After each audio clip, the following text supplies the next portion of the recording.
How you doing, everyone? We're back with another lovely episode of the Yu-Gi-Oh! Show. And look, we've got double trouble today. Two amazing guests have decided to come in and grace us with their presence. So introduce yourself, please. I'm Evilise. You can find me on Twitter and such as at EVA_LEES. Hey there, I'm Roarkallos. You can find me on Twitter, Twitch, and YouTube at, Roarkallos. So Awesome. Yeah, so it's great to have you back, Eva, and it's lovely to meet you, Rourke. I think we're gonna have a good time today. We've got a lot of things to discuss, but to start off with, so Rourke, because this is our first time meeting, do you mind giving us a little bit of a whistle-stop tour through, I guess, your journey into the Yu-Gi-Oh community and as a creator and as a personality? Sure, absolutely, yeah. So I started playing Yu-Gi-Oh in person shortly after the pandemic, or I guess still during the pandemic, but late into it. It was the end of 2020 or 2021, and I did it as an avenue to meet friends, because it's not easy making friends as an adult after you've left college, and so I was like, well, here's a game from my childhood that I will probably enjoy, and it's an avenue to like meet people, so why don't I go do it? And I started playing Yu-Gi-Oh! And I got really into it. Since then, I don't know, I guess like one thing led to another, and Master Duel obviously took off. I started playing Master Duel a lot, because why wouldn't I? And I ended up winning some Master Duel tournament. It's in the past now. And I started streaming, and people liked it. I don't know. I turned my camera on, and people started to watch, and I was like, oh, this is cool. So I've been doing it ever since. And content creation has been as much of a part of Yu-Gi-Oh! For me as actually playing the game at this point. Mm-hmm. Yeah, and I think it's pretty cool as well, because when you look at, I would say, the Yu-Gi-Oh! Community, it's quite... I feel like Sorry? Choose your words carefully. I don't know what you think I'm going to say, because I don't know, what I'm going to... Well, I'll say the Yu-Gi-Oh! Community, we're quite fortunate in that the types of creators we have are really varied. And so it's like, for example, someone like yourself, Roarkallos, I didn't know about you until Daniel introduced me to you via Twitter, for example. And I would say like your Twitter personality is quite big as well. You're someone who I occasionally see making posts and stuff and mentioning stuff. And I think it's quite cool to have that kind of personality on Twitter while still being a creator as well. So talk to us a bit about that, about kind of having this Twitter personality and making posts and things like that there. I view Twitter I view Twitter as like as an extension to get all of the you know how you get these like thoughts in your head, and you're like, oh, I can't say that's too embarrassing. Yeah. Well, Twitter is a great place to say these things, and it's like, okay, it's not really going to be embarrassing because, I'm not saying it, I'm just typing it. It's fine. Yeah. So. And you can always delete it, right? And you can always delete it later. Though I never do that. I stand by all of my claims, however controversial. But it's pretty much, it's a place to have fun. That's kind of what I see Twitter as. It's a place to have fun. It's a place to have laughs. And it's a place for me to both engage with my own community, but also reach out into other communities and expand like how far my personality, how far my content reaches. So. Yeah, definitely. Yeah, I think it's quite cool, and I would say as well. For example, no, I won't say. I'll leave it to later, till we're more comfortable with the show. But some of your posts are quite funny. There's one particular one. Actually, I'm going to say it now. There's one particular one where you're like, I'm thinking a lot about Dia Bellstar in the shower lately, and the first thing I thought is, what is going on? And then it's like, when you go further down in the post, it's actually a completely fine post. There's nothing wild going on, but yeah.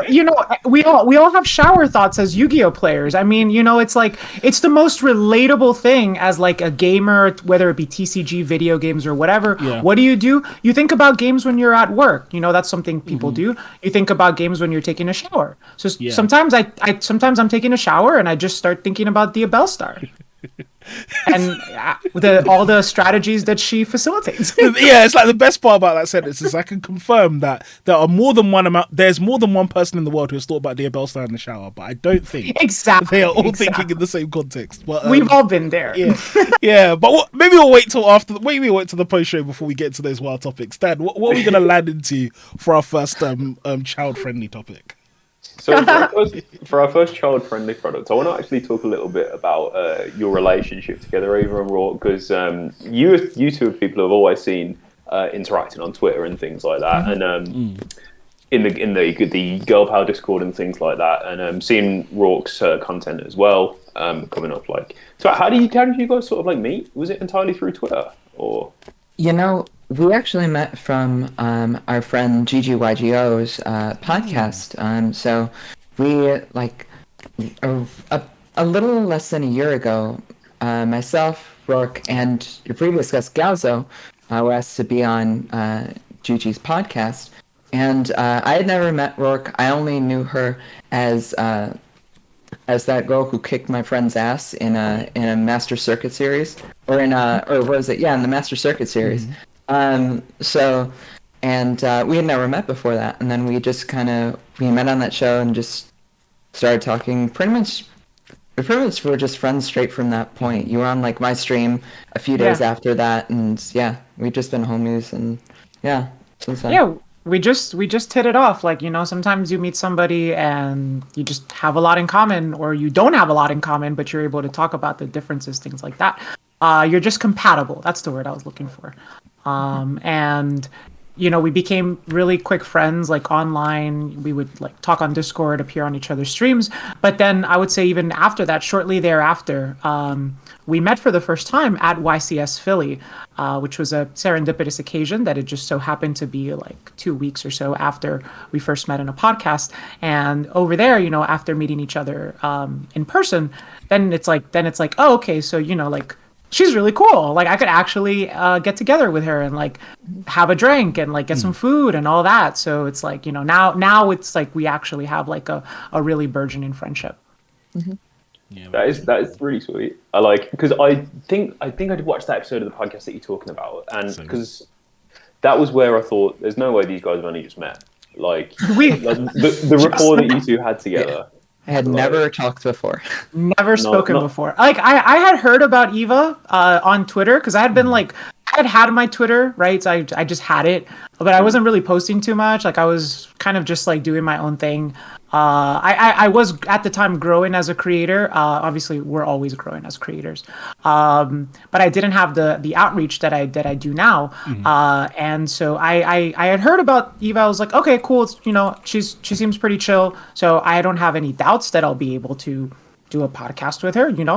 And I was correct. Yeah, no, that is pretty awesome, and it's always nice as well when you have multiple creators that are kind of like in the same sphere and friends and stuff. It's nice when you can look at one creator, it's like, oh, that's my favorite creator, but it's like they know this person too, which is really, really cool. And I remember that episode as well, because I think, if I'm not mistaken, you were on GGYJ's podcast just a little bit after you were on ours, weren't you, Ava?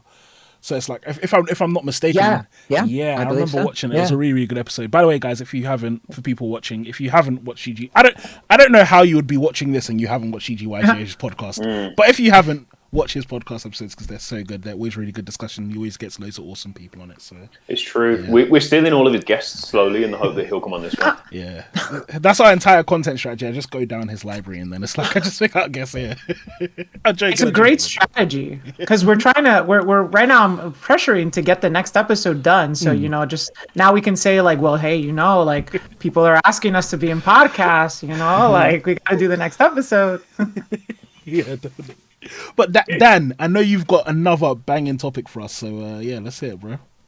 So, I can't believe that 2 out of 4 people in this call hadn't heard about this. If you listen to this, I really hope that you've heard about this. It's going to not sound Yu-Gi-Oh related, but I'm going to hopefully spin it in a way that it is Yu-Gi-Oh related. So, Fabs, you told me before the call you weren't aware of the Willy Wonka drama, which is an insane sentence. Even a little bit, yeah. When they said it to me, I was confused. I was like, is this another Disney thing, or I don't know what's going on? So, Eva, would you mind setting the scene for me? Yeah, so there's this Glasgow Willy Wonka experience, Glasgow, Scotland, right? Yeah. And there was like these ads for it where it was all like AI generated images. Also, the text for the advertisements were AI generated, which is hilarious. Wow. And it promised like this big wonderland, like a recreation of Willy Wonka's factory and such. So a bunch of families paid, was it like £35 for it? £40. Oh my god! And they go to this, and it's like this abandoned warehouse with all these cardboard cutouts of just like nothing like the advertisements show. There were like children crying. Oh my Yeah, god. the But picture it's of just the picture of the person that was the Oompa Loompa just stands out to me. it's just They just look so perfect. sad.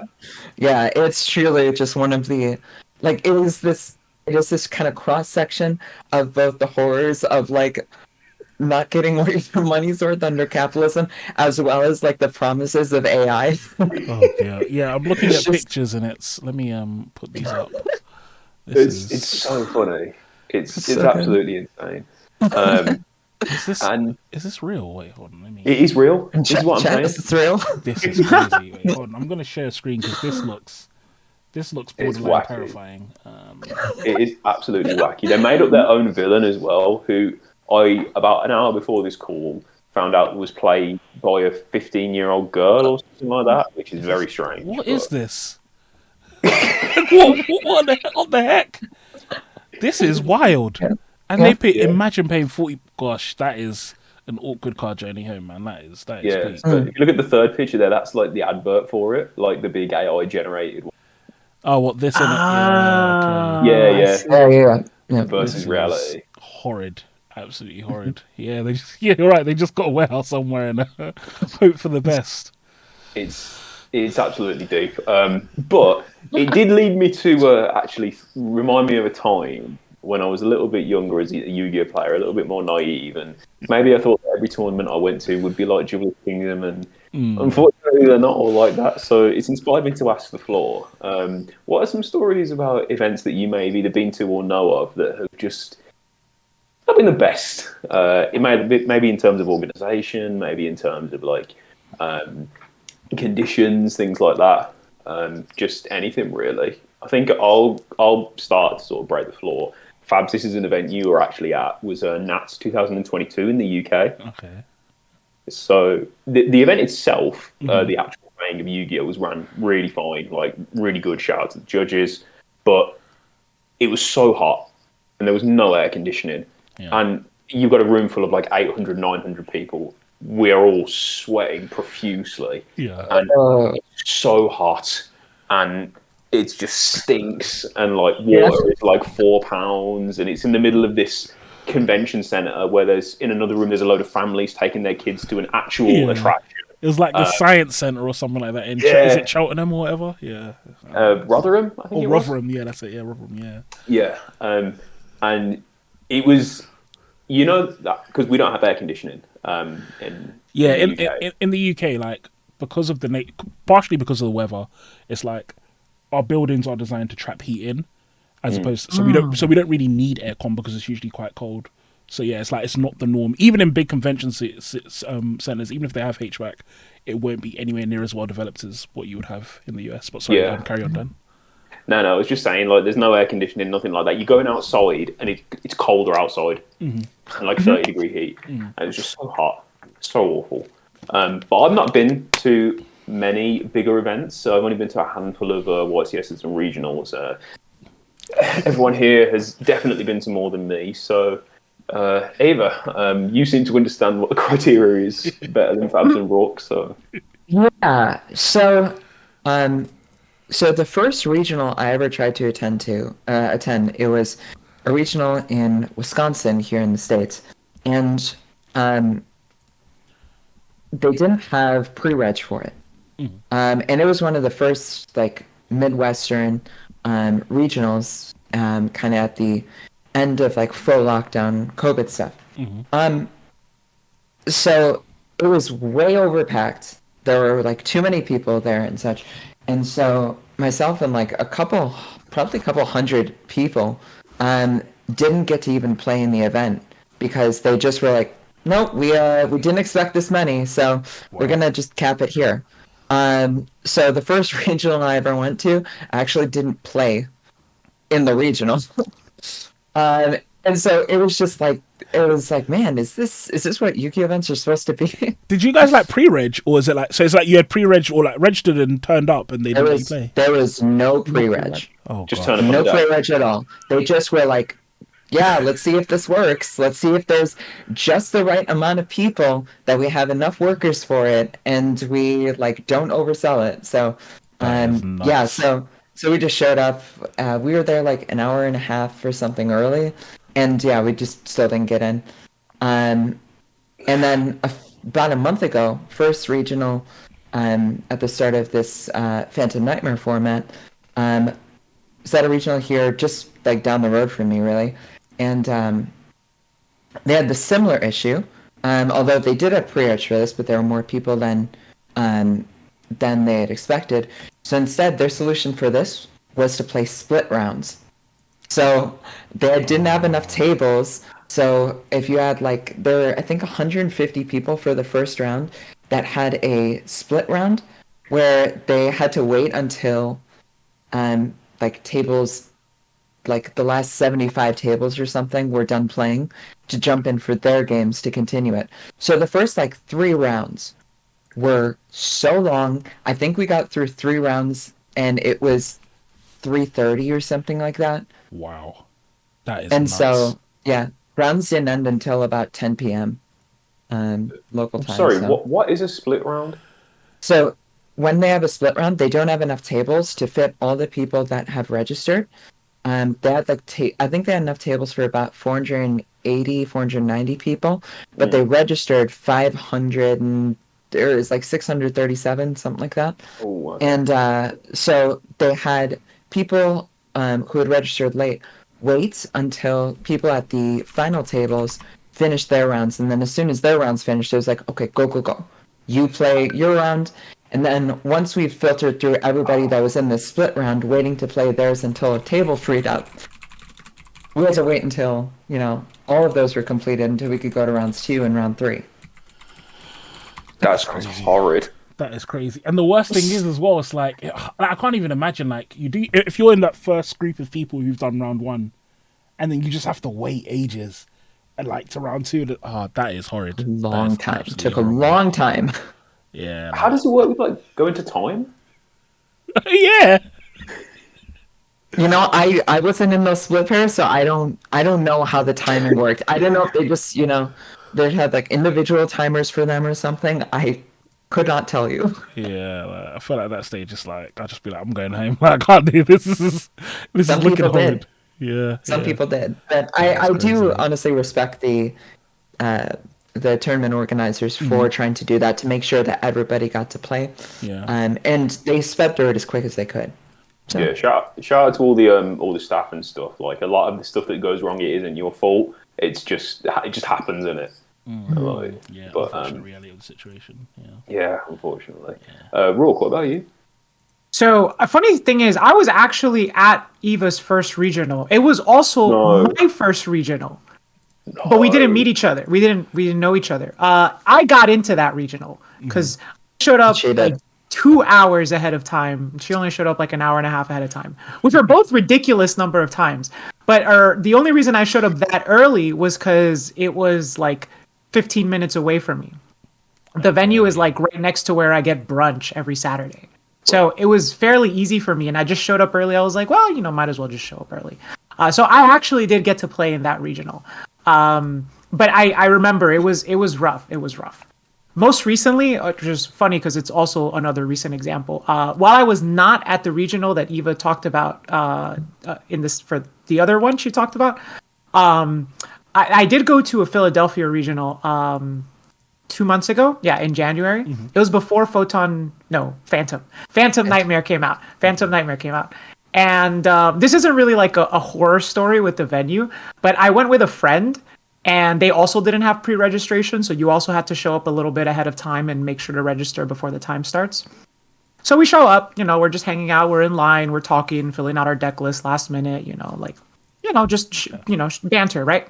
Anyway, like I'm standing in front of him, and they call out the next person to register, and it's me. And I'm like, cool. All right. So here's my ID. This is my Konami ID. This is my deck list. Right. Cool. Whatever. While I'm doing the registration, one of the judges shows up and like whispers something in the ear of the person who's registering me, kind of like CIA style, like Secret Service talking to the president, like. Psh, psh, psh, psh, psh. And the guy's like, wait, really? I'm like, yeah. Like, okay. And then they make the announcement right then and there, like, this is the last person we're registering. Everybody behind them cannot get in. So the friend that I showed up with did not get to register. No. Registered. I was the last person they registered at Philadelphia Regional. Gosh. And my friend was just out of luck. Wow. We literally showed up together. That is crazy. It was just so I felt so bad. Like I was like, like you don't have to stay, like, or I don't know. Like I don't even know. I didn't know what to do. Right? It was like, it was rough. It was rough. That is peak. Yeah. Like that wasn't like, it's not like obviously like like all these stories, it's like I can't just emphasize enough that like obviously none of it has anything to do with like the tournament staff and all that. You guys do a great job. It's just obviously you hit capacity. It just so happens you hit capacity when I was registering. Yeah. The other cases I would say are like just sometimes some venues are just not conducive to like very large crowds. Like I've been at venues where like I can't even hear the speaker system, and so they like announce the next round, and I didn't even know it started. Then I end up showing late, and I like get a game 1 loss, and I'm like, I didn't even know we were starting. Yeah. Or like when they don't do online pairings, like, Fortunately, I have had at worst like not so great, but at like I haven't had any really complete horror stories when it comes to events. Like the worst has been tame for me personally, but I have heard some like really, really crazy stories. I think there was one I heard from the UK where like the venue was flooded or something like that. Like, wasn't that YCS? Was it Berlin? Was it Belgium? I'm not sure. Yeah, I'm not sure. I heard like there was a flood in like the first 2 rounds or something like that, and I'm like, oh my god. I'm sure. I can't remember. I do recall this, but I don't remember which one it was. I don't remember either. I just remember it was like a couple months ago or something like that, and I remember thinking, I'm like, oh my god, thank God that hasn't happened to me yet. Fingers crossed. I feel like I'm thinking of a different one because I think the one I'm thinking of, Fabs, you were there. Which YCSs have a bit? Well, it might have been Euros, maybe. It might have been the Euros, but yeah, it might have been a one that I didn't go to because I've only actually been to 2, I think. So, yeah. But again, I think it's one of those things that it's just a bit of a shame because sometimes you can really tell as well, like the tournament staff are stressed as well. Like one of my mates is a head judge, and it's like I see him like running events and stuff, and sometimes it's generally nothing to do with him. Like it might be just the venue itself just having issues. It might be the store owners, like they're having to like work around stuff.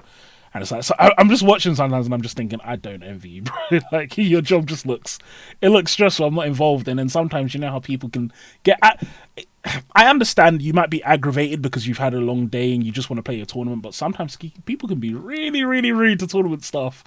And then it's like, you have to be nice back, but at the same time, it's like, I'll slap you in the face. Like, what are you being rude to me for?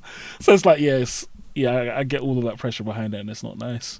But, I'd say for myself that there's 2 events that I can think of. The first one is it was a regionals. It's Living Realms. So in the UK we don't have big regionals and we don't have big tournaments. So the biggest tournament we usually have that is not like an open or a YCS used to be by this store called Living Realms, and they would do a tournament once a year in Leeds, and it's about 200 people, which is again, it's like it doesn't sound like massive if you're like from another country, but it's like in the UK that's the biggest one we have. So that event, it was really, really frustrating because I remember they were really strict and they said we had to all be there by like 9 or 9:30 or something stupid, like, and then the first round didn't start for like 4 hours. So we didn't do the first round until 1 p.m. I don't know why. I don't know what reason it was. Yeah, it was crazy. Like we were just... I still don't even remember if they said why, but basically we were just waiting for the first round to start. Then the first round also had another 2-hour delay. So it's like literally, it was like 3-4 in the afternoon before when we were getting into round 2.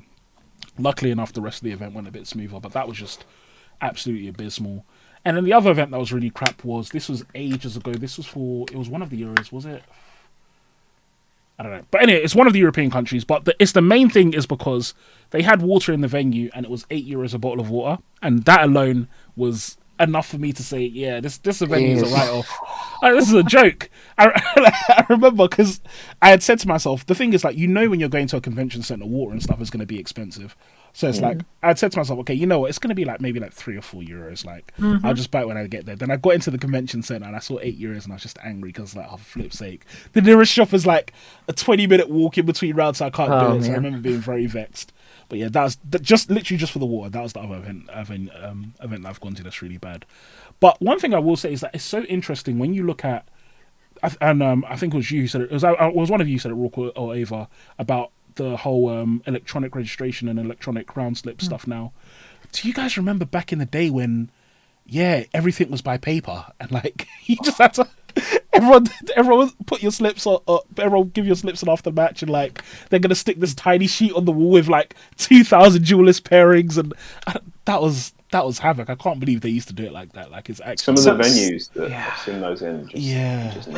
You'd see the judge carrying the sheets of paper. And there's like a whole group of people following them to the wall. Like that was crazy. I don't know how they did that. That is absolutely mental. That is nuts. That is actually a question I had for even Roark. Like in terms of like because we've only just recently had Neuron and electronic variants come in. Is that a thing that's been around for a longer time in America, or is it as much chaos? As for as long as I've been playing the game, like the last 2 years, registering online has been an option. Sometimes it's not, and that's like dependent on who the tournament organizer is. But generally speaking, I would say like over 90% of the regionals/YCSs I've attended, there has been a pre-registration that you can do online. In North America, we don't particularly use the Neuron app too much, and I've noticed that's something they do more in other countries. But I can speak for at least like South American events and North American events. They like never use Neuron for anything. And it always just feels like, why do I have this? Why is this linked to my Konami ID if like it's never even used for anything? But I know that like duelist registering for like YCSs in like Italy or in Oceania, like YCS Sydney, they like you submit everything through like the Neuron app, like your deck list, your Konami ID, all that. I'm not saying I would want it to be that way, but just like just any sort of like online registration option is already good, because the few events that I've gone to where that wasn't an option, or when they did like paper pairings, it's so annoying. Oh man. Sometimes the servers go down and they have to do like one round as a paper pair, and like, round sucks because like you just no, it's 2,000 people trying to crowd around like one slip of paper. It's just like I don't even like it when my locals does paper pairings. Like it's like 20 people and it's still annoying. I don't know. That's actually a good question because so wait, do you guys sometimes have locals that don't? Because in the UK, as far as I'm aware, then I don't think we have locals that use Neuron at all, anything like that, right? All of our locals. Nah, we ain't that bougie. Yeah, but do you know what's interesting? If you go on Neuron, they have the technology. Because if you go on Neuron, I can see specifically who I played in each round of my locals. Like it's there. Oh. So the technology is available. I've never used Neuron enough to even look into that, honestly. Yeah, I literally just use it as a life point calculator here. It's never used for anything else.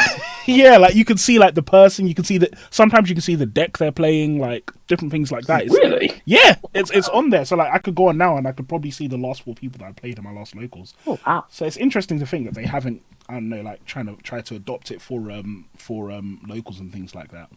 But I have some questions, but Dan, I don't know if you've got another topic or if I should slip into my questions.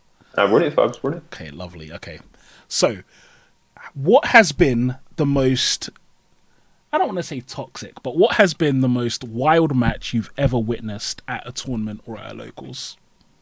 Yeah. Oh. That you've taken. Can it just be witnessed, the one that you've maybe taken part in? Both. Witness, taken part in, wild match. I'm talking crazy stuff happening in that game. Are we talking wild as in like gameplay, or It can be gameplay, but I think it'll be more interesting if it was other stuff as well. To be honest, yeah. So go with whichever one. I have one. I have one too, actually. I just thought of this. It's been a lot. It's been a while. Yeah, lay it on us. Okay. All right. So, one time I was out of locals. I was fairly new to the game. This was you could tell that I was fairly new to the game because tier limits hadn't come out yet. And so if tier limit wasn't out yet, that means I wasn't competitive yet. So I was just going to locals, right? And like two duelists were in the middle of they were in the middle of a duel, and I don't know, something happened involving like pricing. Right, so I don't know why they were even like doing trades in the middle of dueling each other, but like we were literally actively doing like this was like round 2, round 3, right? Like it was during the round, and they're like doing trades, and it was about like the weirdest thing because I was overhearing, and it was like, I could do like 85% TCG player, and then it was like, that's not 85% TCG player, that's 82% TCG player. What do you mean? Like, no, let's do 85%. And they're arguing over this like very minute percentages for like what rate at which to like trade their cards with.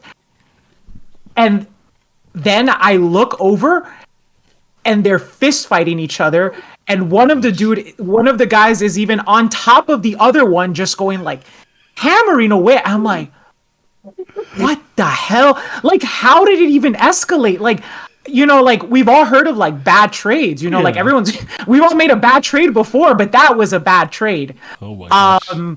So I don't know, I don't even know if they ever made the trade. But yeah, no. Like obviously I'm making light of the circumstance now, but it was honestly pretty scary because it was a legitimate fist fight happening in this location. And I'm like, yeah, so normal summon Ray. I'm still trying to continue my game. I don't know, I don't want to engage with that. But yeah, that was the craziest game that I ever bore witness to. Yeah. Out of curiosity, as you mentioned, it's one of the first locals you've been to. Did that throw you off the game at all? Honestly, no, it didn't. I had already been going there, like, which sounds crazy, right? I had already been going there for a few months, and I knew the atmosphere wasn't like that. So, like, I knew that these two duelists who were there, one of them I had never even seen before, so clearly this wasn't a regular. And the other one, I may have seen them a couple times, but I didn't really like. These weren't like regular occurrences, and I already had like a good relationship and a good rapport with the store owners and the managers and all of the staff at the place. So I was able to like acknowledge the fact like this was a one-of occurrence from like two people who were getting very heated at something that they should not have gotten so heated about. I think that if the situation had been where that was my first time going to that locals, yeah, I probably would not have played Yu-Gi-Oh! Again because I would have been like, whoa, what the hell? Like, if this is what goes on, I don't know, man. But yeah, so fortunately for me, it didn't affect my opinion of the place or my opinion of the game because I had already established that. Wow, that is crazy. Yeah, I've never seen a fist fight. It was like a fist fight, like from a movie, like one guy on top of the other just wailing on him. Like cops had to be involved, and I think even the ambulance showed up. Oh gosh, it's like pretty serious, really like it was really violent. That's really crazy. Damn. The thing about fighting as well is like, I can't see a scenario that would drive me to fight someone in a Yu-Gi-Oh! It was for a trade. They were arguing loudly about those TCG player prices. So that was like, and who knows, maybe like somebody made an offhanded comment and that's what like triggered them. Maybe, but yeah, the fight started with just 85 versus 80% TCG player. Like, okay. I think in my head that's going to be how the fight started. I think it's just funnier in my head. The cynic and the comedian in me is just like, yeah, 82 versus 85 is funnier than any sort of like terrible comment. No, that $3 is gonna be so much more. Like okay, like whatever, dude. This is not worth $3. Like, ugh. Gosh, crazy. Well, what about you, Ava? What have you had any wilder duels that you've witnessed? Or I haven't had any that I think are like wild outside of like the realm of gameplay. But one of my favorites, I think, was so a couple of my like best friends and I we go to locals basically every Saturday, and at the very first locals, after Magnificent Mavens had released, one of my friends who always just puts like just just puts text in their deck for no like discernible reason, just being like it could come up, who knows, um, is is just going into this locals, and he says, I'm just gonna main deck. I'm just gonna main deck the Nicomane King, and I'm just like, come on, dude. I was like, we're not doing this, and they're like, no, it'll be fine. Trust me. So we sit down for our rounds. In round one, I'm playing. They're off in another match, and I hear this other person they're playing against just yell this obscenity just at the top of his lungs, and I'm like, and I turn around and I just see my friend's grave. I see in the other person's grave an Agudo, and I see in their grave the Necomane King, and I'm like, no, no, and they're just going, I'm never punished, baby. I'm never. For those of us, by the way, who are listening and don't know what Necomane King does, by the way, it's if it's sent to the grave by your opponent. So if your card is sent to the grave by your opponent, it instantly becomes the end phase of the turn. Yes. So they got turn skips. Wacky. Wow. What was out of interest? What's that? What was the person who teched Neko Manking on? I don't even remember. I think it was like Draco Slipper. The funny thing is, I actually remember when just after Magnificent Mavens came out, there was a lot of hubbub about that card as well. Like a lot of people like, this might be a good out tier because then we discovered that. I mean, it's good if they mill it, but then if they don't, then you've just got 3 Necomane King in your deck. You've drawn them for turn. But yeah, so it actually does have a little bit of potential. People were definitely thinking about that card. But yeah, lovely. That's a wild story. That is quite wild. I'd be really upset too. I'd probably be shouting the same obscenity if that happened. Like, as if you actually play that. Like, what the heck? But yeah. I hate it when stuff like that happens. It's so like it just feels so out of your control. Yeah, I know. It was literally the first 30 seconds of the first round of Magnificent Mavens at our local. Oh gosh. And these times as well, I don't even want to think about how much the person on Shizu tier spent on that deck. Oh gosh, yeah, that deck. A lot of bad memories from that deck. But yeah, Dan, what about you? Have you got any stories? You know what? I feel like I've led quite a sheltered life in terms of like local stories. I don't have anything as wild as Necomane King being milled or fist fights over $3. But I'm gonna pull up something interesting that happened at Nats 2023. It happened at a YCS in the US as well. Fabs, I think you've gone home by this point at Nats. Probably. This year's, isn't it? Last year's, yeah. Oh gosh, yeah. I scrubbed out. I was about to say, Dan's really hitting you, just like, yeah, Fabs, you just scrubbed out by this point. Don't worry about it. Don't get me wrong. I was hanging on by a thread at this point. I was like 3-3. I was like, I got to win out, and I was playing some like anti-meta Luna Kaiju rubbish. Yeah. Anyway, I've gone to the toilet, and the room's normal. I come out, and it's like I've walked into a zoo, and I'm like, what's going on? Everyone's going mental, and they've in about the 30 seconds that I've been in and out, they've dropped a ban list, and it's like, whoa, this is the tournament's just in shambles now. Yeah. Like, I don't know if any of you were at that YCS. Yep, YCS we were, yeah. That was crazy. Dropped in round 2. Yep. Yeah, it was nuts. So like, I'm thinking, damn, like I kind of just want to go home and. So like I looked at the tiebreakers. I was like, I'm not going to top, so I just scrubbed out. And then I went to go and meet my friend Adam. You'll know him, Fabs. Shout out to Adam. He was on Super Heavy Samurai, which obviously was the best deck by a country mile. And it was a bit deep because this was the last tournament like big that he was going to play as well because of real life things. And he was like, yeah, I'm going to take Super Heavy Samurai. I'm actually going to try and play this deck because he's well known for one trick in Dragon Link. He put a lot of time and effort into testing Super Heavy Samurai. And I was like, oh, what's the matter? And he's like, I've gone down to like I'm playing my turn. I summon Super Heavy Scarecrow, and my opponent goes, that's banned now. You can't do that. And he's like, you know about his banned? Like thinking he was like having a joke and stuff. He goes on with combo, and his opponent goes, "You know, you're not going to be able to do this after Monday." And he was like, "What are you on about?" Looking at his list, and he was like, "The one time I buy a fucking meta deck." Yeah. He was fuming.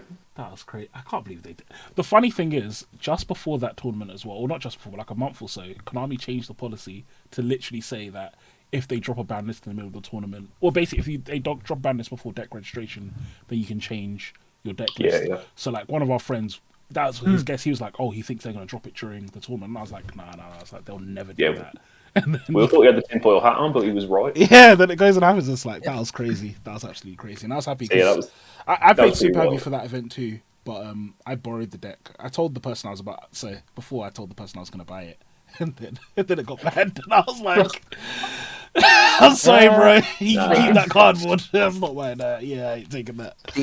The ban list dropping during a tournament is one of those things where it's like, that was funny, that was interesting, don't do it again. Yeah.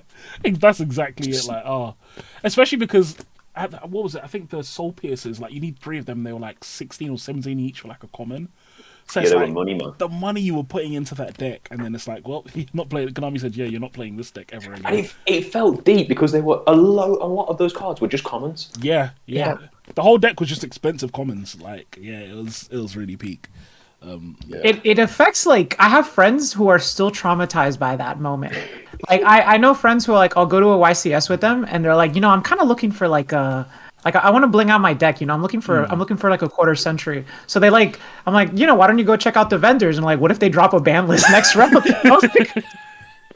Like, that's probably not gonna happen, dude. Like, you can never be too safe now with like, all right, fine, I guess fair enough. Yeah, just wait till the end of the tournament to buy your cards. Like, before we go into Fabs' example, I want to just ask about, because obviously you were at the YCS where it dropped as well. Did it just completely change the atmosphere of the tournament for like everyone you spoke to?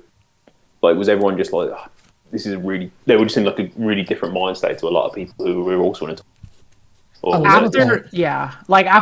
the next round, for sure, I would say like that happened like round 2. Like round 3 was really weird, where like people just like you can tell when people are distracted, right?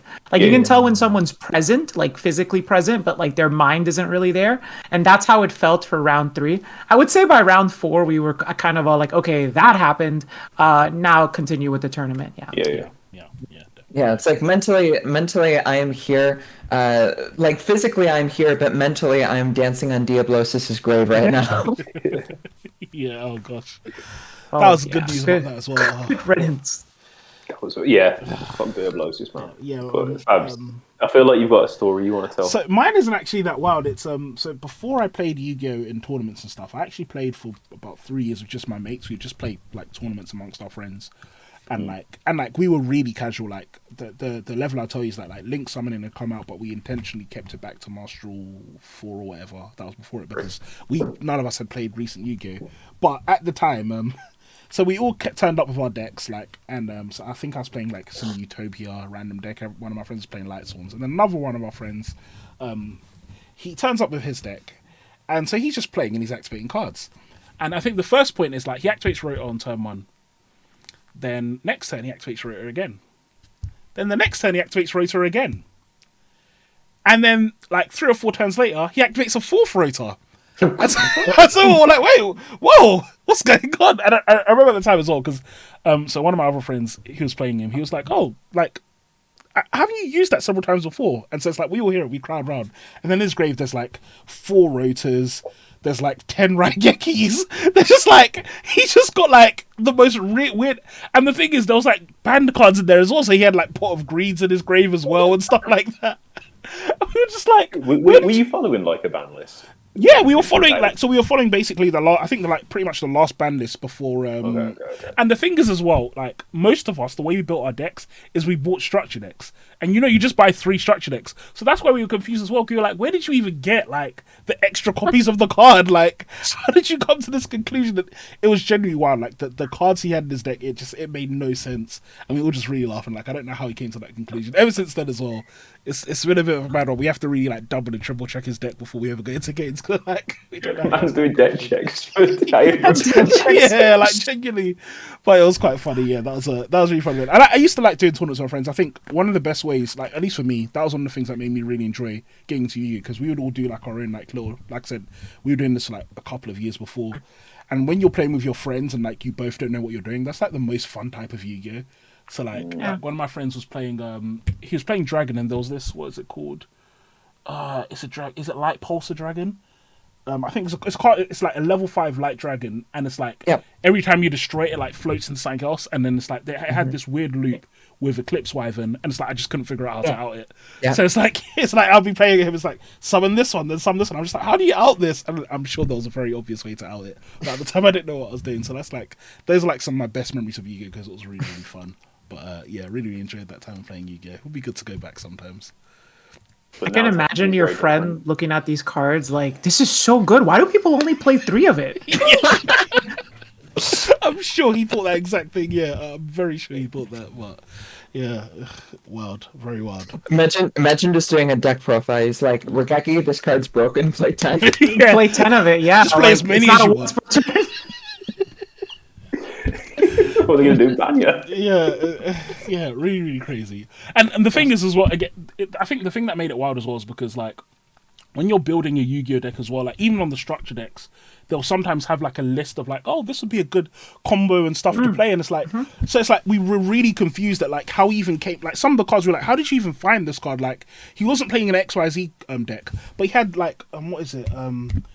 There's a Utopia card that like when you XYZ summon it like draws a card. And he had like 2 or 3 of those in his deck. I'm like, why do you have this in your deck? Like you can never trigger it. You know, to get to the right Gekis, Fabs, come on. Hell yeah. Yeah, but you can't XYZ summon. Like anyway. Yeah, his deck was absolutely a shambles. It was maybe one day I'll do a profile of that deck. That would be a really good video to do. Yeah, try and dig it up. That'd be so good. Yes. But okay, so our next special flash question. By the way, I'll tell it after the show. I'm not going to say it now because if I say it now, it might make me look a bit bad. Actually, I'm going to say it now. I just want you guys to know: if you don't use ChatGPT for your jobs, you're flopping. I use ChatGPT for everything. Yeah, I use ChatGPT. If you don't know, I wasn't very well prepared today, and I said, you know what? I'm gonna go on ChatGPT and see if it can give me some good questions. And it gave me like 40 questions. You were inspired by the Willy Wonka story. Yeah, legit. I was like, oh yeah, why not? And I mean, there's some really, really good questions here that I feel like we're gonna hear in some future episodes. So yeah, ChatGPT bangs. Oh man, just don't let my students hear that, because the number of AI essays I've read in the past few months just makes me want to hurl. Like, it's so bad. So actually, that gives me. How do you? Because I've heard of that. Like, so I've like finished uni already. But for example, my friend said that for like his professors like sometimes know if it's AI. Like, how do you know if it's an AI essay? Like, is it that obvious? So sometimes kids just get away with it because it's like I can't like any sort of software that we have or something like that, or just my eyes, I can't tell. And it's like within their, it's like the art of what they write is within their scope of abilities. Mm-hmm. So I'm like, if you did this, but it's like within your scope, I might miss it or something.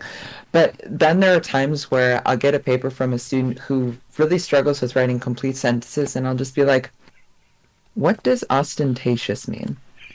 And they'll be like, just like deer in headlights, right? And I'm like, are we using words that we don't know?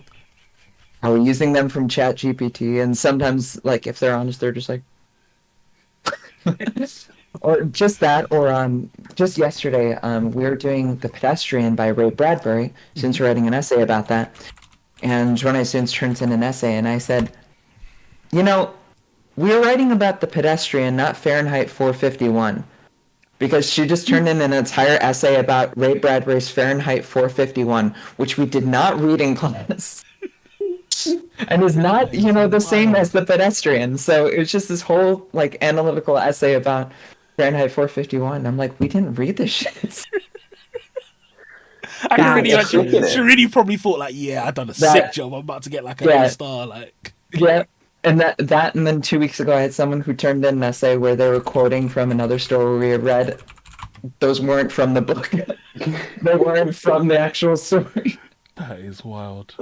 Yeah, I feel like it's a bit of a natural evolution from I don't know when you guys were at school, but like Wikipedia was a big one when we were in school, like copy and pasting from Wikipedia. Sure. But like you have to proofread your copy and paste because Exactly. you have to know the Yeah. tricks. You right click Exactly. the word, Yeah. you go to that synonyms key, you just change the words about. Yeah, Exactly. exactly. 100%. Yeah.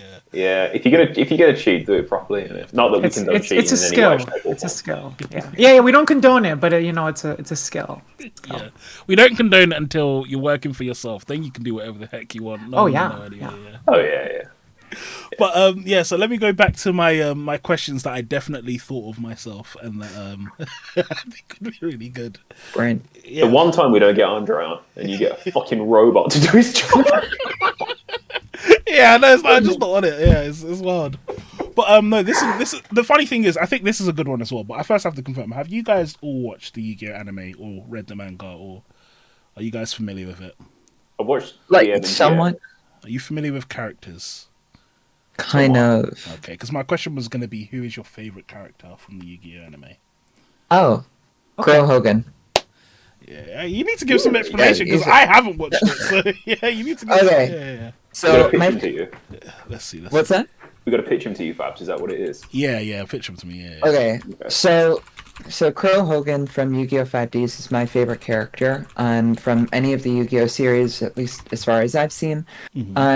Because I watched that when I was like in my early teen years. And Crow was this he was like barely older than teenager himself, but he was caring for orphan kids.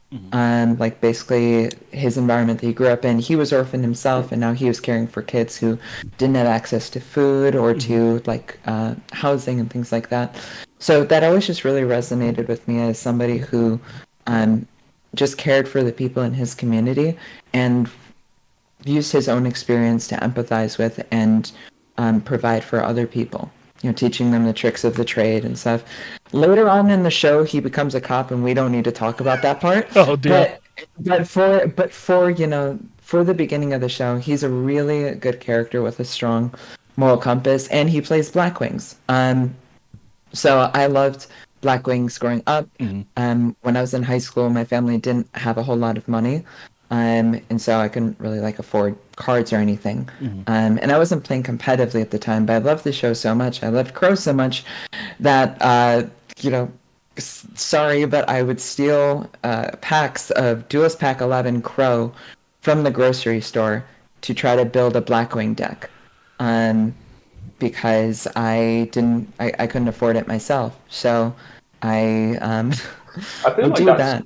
what Crow would have wanted. Yes, a little bit. Until he became a cop. Until he became a cop, then he would have arrested me for it. But yeah. So, and I would just, and I also didn't really have a whole lot of friends at the time either, and especially not friends who'd play Yu-Gi-Oh. So I just had like this half-ass Blackwing deck, and I would just sit in my living room by myself and play against myself. And try to have fun with that. And so, yeah, and that's part of like what has made me so ecstatic about the Yu-Gi-Oh community and stuff, because when I discovered that this thing existed 3 years ago, I was just like, oh my god, I don't have to be that 15-year-old playing, playing against herself in the living room, so. I like that. That's That's a really good story. Such a good answer. Like, and I think actually, like, you saying, like, talking about that, like, actually makes me understand you more as, like, a person, I think. Like, from our interactions. So, that's dope. That's dope as hell. I definitely love it. Love that. What about you, Rook? I don't have as good of an answer. Mine's not going to be as thought out or like introspective as Eva's is. I think it like depends on when you ask me. But I think if I was to give like a very wholehearted answer, I'd probably say my favorite character from the anime is Bakura. Okay. So I really and like I said, this is not going to be terribly introspective. Okay, I just really like Bakura because he's really cool, and he would always like kind of subvert expectations of what's happening in the plot, like he could just materialize the monsters out of nowhere. So it's like you're dueling and they're like dueling with holograms, and then like Bakura shows up and he just makes the cards real. And now all of a sudden there's an actual monster. And I'm like, that's so cool. And his deck was also all based around like graveyards, fiends, darkness, zombies, very edgy stuff. Exactly the kind of thing that like young Rourke would be really into, as well as current age Rourke. So yeah, I don't know. I really like Bakura. I really like Bakura. There's definitely runner ups, but yeah, I think Bakura would have to be my favorite. Okay, That's a valid answer. Dan, let's hear yours. No, I don't want to say, man. I'm embarrassed. Mine's a really basic. Mine's a really basic pick. Go for it.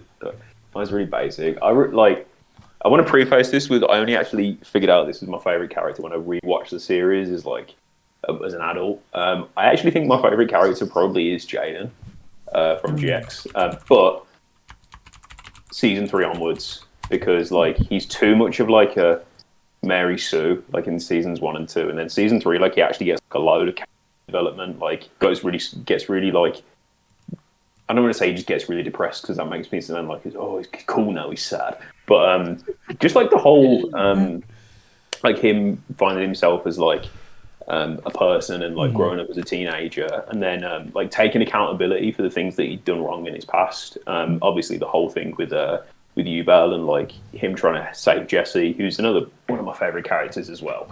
And then season 4, like you see him going from just sort of getting over, I suppose, what could be described as D, and then just coming through the other side, and then just actually doing what he wants to do in life. I think that's quite inspiring.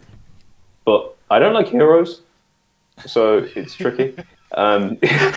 Yeah, it makes it awkward because I'm on the wiki page and it's like the whole thing just like bare hero stuff, and then like at the end there's a little bit of a paragraph about Yubel, so it's like yeah, Yubel's the real one. Yubel's the real one. Okay. But yeah, I think it probably would be Jaden, or I don't know. I think Asta's pretty cool. He's like Kaiba, but not as cringy.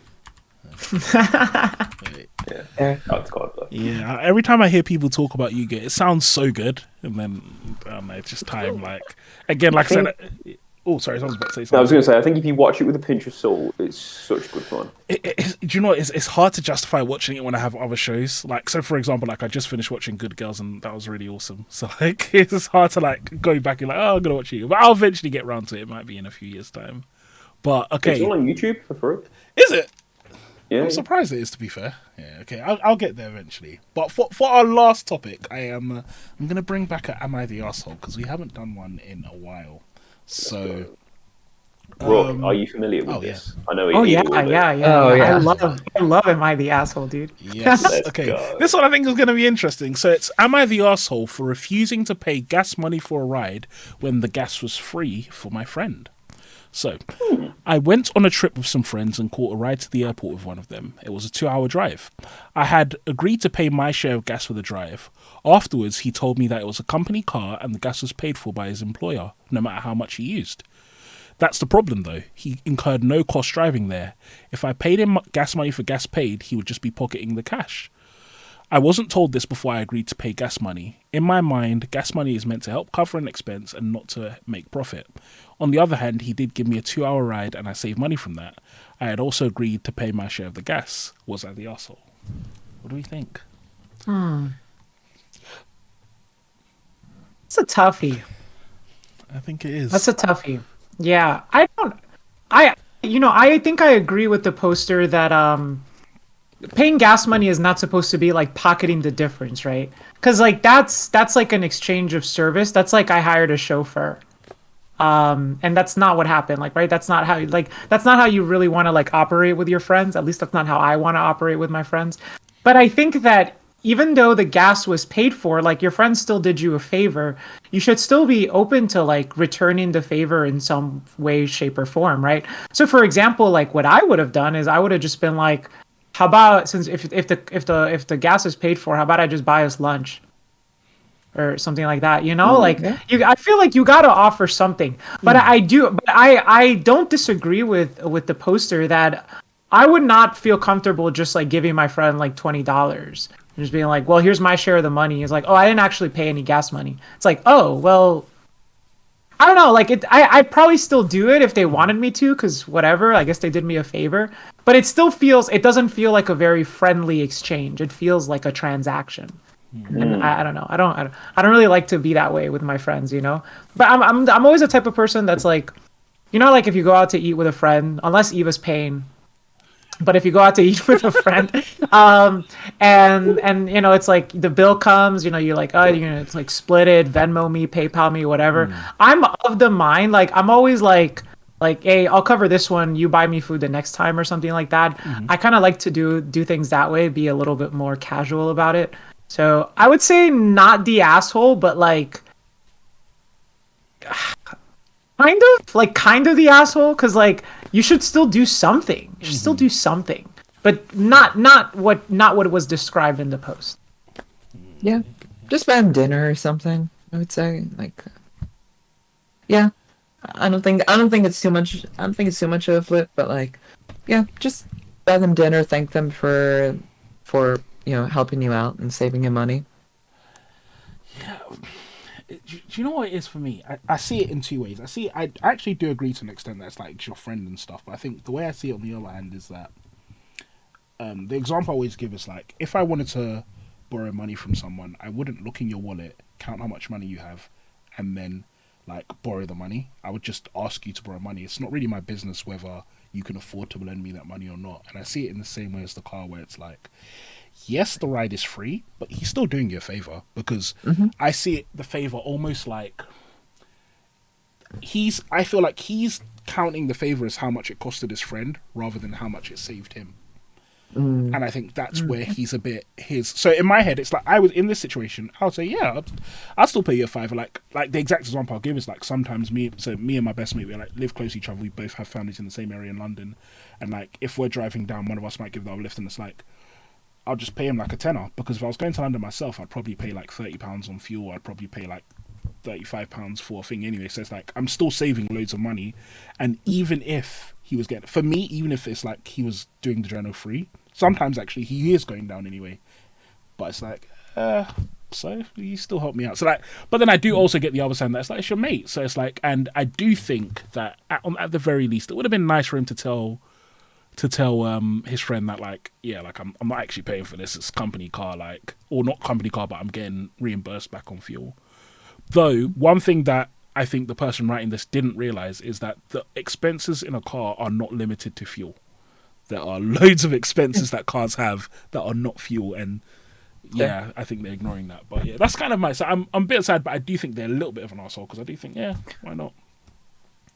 On the other hand, if your friend's got a company car, they're rolling in the dough. Don't worry about it. Like they just pay you for the company that you're keeping by being in the car with them. Absolutely. For sure. Actually, that's what I do. I pay with my company. Yeah. Leech. Yeah. Oh, Dan, you've been interestingly quiet on this. I want to know what your opinion is. Do you know what? It's not even that I've got some mad theory on this. I think everything that I want to say about it's kind of been said. I agree with what you're saying, Fabs.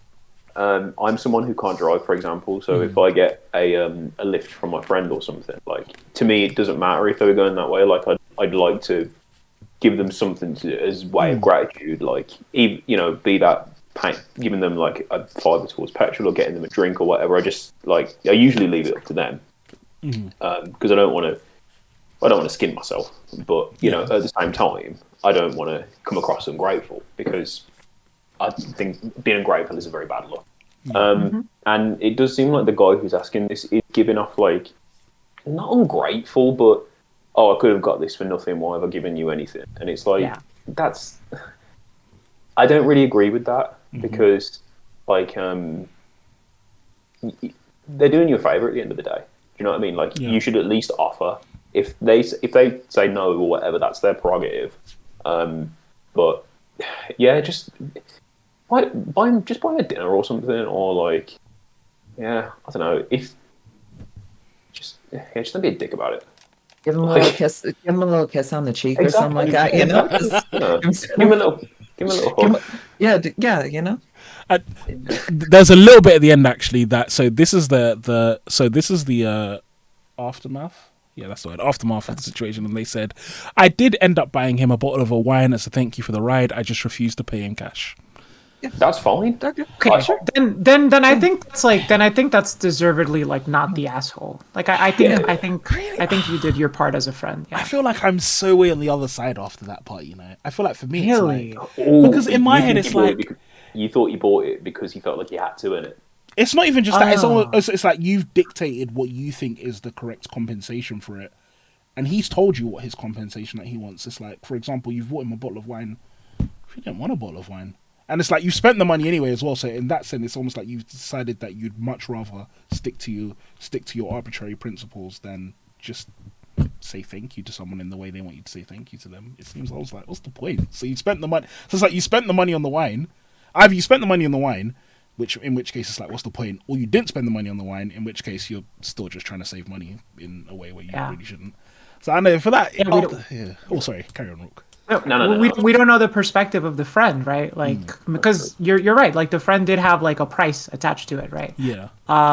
And presumably, if you're even making a post in "Am I the asshole?" to begin with, it's probably because there's some conflict. Yeah. And so, if there's some conflict after the bottle of wine was purchased, clearly the friend wasn't okay with it. Yeah. they probably weren't. So yeah, no, I get you. I get you.